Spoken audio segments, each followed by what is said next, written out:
Okay, so is this a blanket you have? What is going on here? It's really comfy. Check it out. What is this? Dude, it's like the bestest coat. What? Is it a Snuggie? It's not a Snuggie, it's a coat. I love it. It looks warm. Dude, it's looks so warm. warm. You look happy. Yeah, I'm so happy in it. Why is your hair not curly anymore? Tell me how this works. My hair is curly. I just straightened it.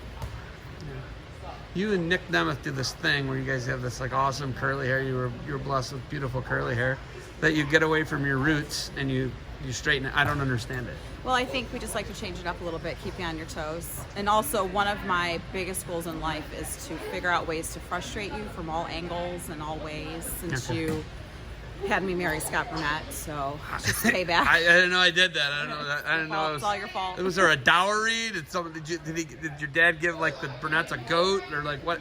I don't know. You don't know. Okay, so Defense Soap Duels Yeah. are tomorrow. You guys you've been in it every year. Yeah. The Burnett trained wrestling. What do you guys like about this event? Well, selfishly, it's right in our backyard, so that's always really nice to get really, really tough competition, and the tournament gets harder and harder every year, and it's close. You know, whether it was in Cleveland or now here in Sandusky, that's great. So we're gonna do that every year that we can.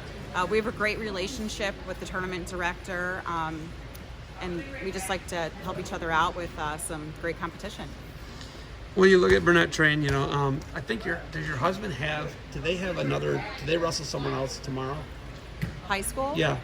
Yeah, high school I think has a try at Ed's. So they're at St. Edward tomorrow. Yeah, varsity is. I don't remember where JV is, but Will he come right from Lakewood to this tournament? you know, we talked about that because they wrestle early, so we talked about that. Maybe he'll swing by, but I told him I don't have a ticket for him, so he can't come in.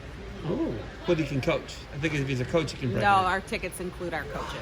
Really? We get, I think, strict COVID stuff, yeah, right? we get 25, and then that handles coaches, table workers, parents, which I think is a great idea. You know, running our tournament a couple weeks ago, it's imperative that you control the spectators. It's imperative so that we can get kids on the mat and we can wrestle. It's just the right thing to do, is to make that sacrifice. And you guys, you found that out at National Middle School Duels where they cut the spectators in half. In the middle of the tournament. And people from out of state were pretty mad. They were. I mean, I think anyone would when it's their kid right there, but when you look at the big picture of things, which usually at the national level, most of the parents can kind of get that. Like, hey, if I can only go in and just watch my kid and then I have to leave, then I'm going to do that because it's so my kid can wrestle, and that's what it's about.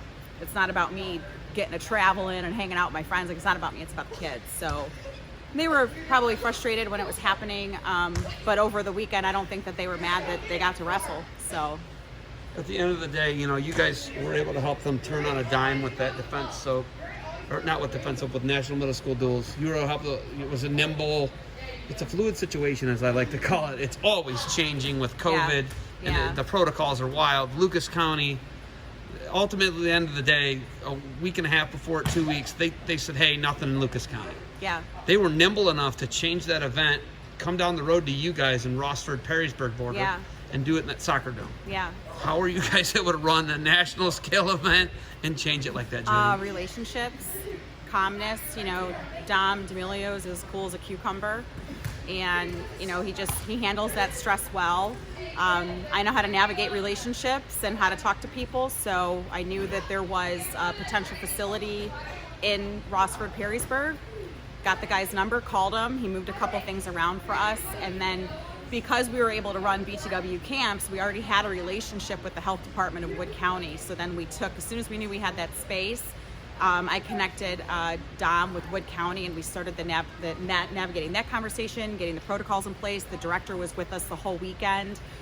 So it's really about just relationships and keeping your cool and just, again, figuring it out. 'Cause it's not about us, it's about the kids. What do we need to do? What do we need to sacrifice so these guys have a season? Okay, so at that tournament, Gray out of the gates, second day, some M2 guy houses him. M2 guy, like, major decision him almost. Gray actually fought off a major decision. He got beat pretty bad. Okay. Next match, I didn't see all of his matches, Okay, but I'm so I telling don't you. So next match, I watched the M2 guy get housed by a guy from Georgia. Okay, yes. So so Yes. then I'm like, oh no. Yes. This guy's housing the guy who housed Gray. Yes. I'm like, this isn't going to be good for Gray Burnett. Yeah. He wrestles this crazy match. Huge. He scores Kid was huge. the guy was massive, right? He wrestles this crazy match with the guy, Georgia kid. Kid was really good. It is really good. And Gray gets him into overtime. And Gray's athleticism from all the other things he does takes control in a scramble. Yeah. How do you guys navigate the waters? He gets smashed to start the day, but then he wrestles the guy, smashes the guy that smashed him. Yeah. How do you navigate that? And kids know that. You know kids know that, right? You know, I tell kids that lose in the state finals at high school, like any given day, anyone can beat a better wrestler. Anyone can beat a better athlete. The kid that he lost to with M2, he's trained with him out at Davis Place, and that kid, when they scrimmage, he does get the better of him there. So we knew that was going to be a tough match going in. Major, you never really want a major. You want it to be a little bit closer to that, but we knew that one was going to be challenging. But then to kind of flip the script, Gray can sometimes, he's a pretty humble little kid. You want to interview him? He said no. He's pretty humble about that. But if he loses, he can get a little bit of a chip on his shoulder and he can come back. And he understands his place and he understands the process. But I also know that my kid has been in a position where in the last 2 seconds he stopped wrestling and lost the match that he was winning, where he knows he has to keep wrestling, and scrambling is where he's real good. He's real good there, and he's real tricky, and he knows how to catch your arm and he knows how to catch your leg. And he's a little guy, and a lot of people, I think, take that for granted. And then he can come back with the scrambling, and he's smart when it comes to that stuff. All stuff from his mom. I gotta put it out there. I saw it. I seen it firsthand. Chip on the shoulder. Does it come from you or does it come from his dad? Where does the chip come from?